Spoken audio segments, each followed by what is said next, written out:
Speak up, family, beauty, welcome to MMA Global. Well, as we all know, Mokaev was released from the UFC shortly after UFC 304 by Dana White, and soon the buzz began that he was fired from the UFC because of his style of play and his internal confusion. But it seems that is not the case.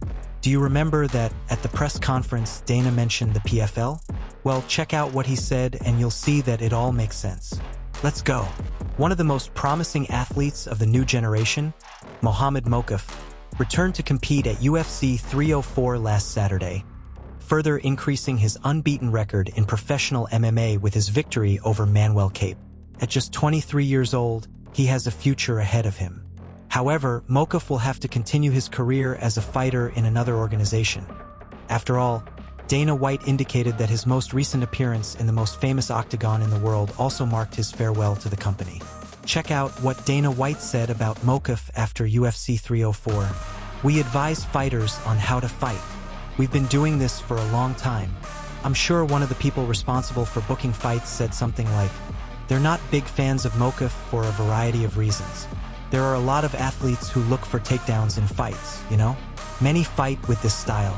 He's no longer under contract.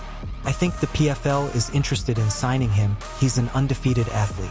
Well, check out what journalist Damon Martin said on his social media about Mokaev's departure from the UFC. Mokaev's manager, Tim Simpson, told me that the rumor that his departure from the UFC was prompted by negotiations with the PFL while he was still under contract is completely false. There is no truth in that. Mokaev was very irritated and responded as follows: "My dream is to be UFC champion.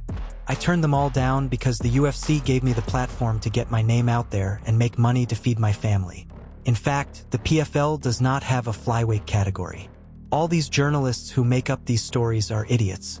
I hope Dana doesn't fire me. That's my dream, to be champion."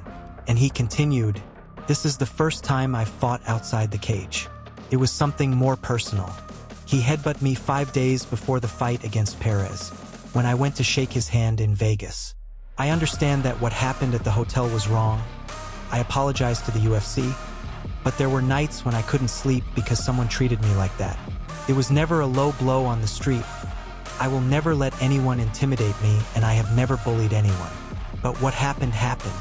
I don't want to keep doing this, but I'm going to take a big lesson from this." One fan responded as follows: "The UFC community needs to support Mokaev. We cannot allow this young talent to be wasted by casual viewers who don't understand the game. I hope he doesn't get fired." Mokaev responded to fans by saying, "I see all your messages. I really appreciate the support of all of you, my people who are behind me. So that's it, guys. What did you think of all this?"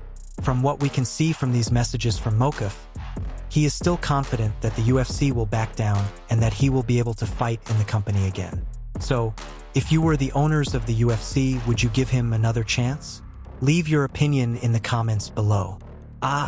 Guys, subscribe to the channel, leave a like, a big hug, and see you next time.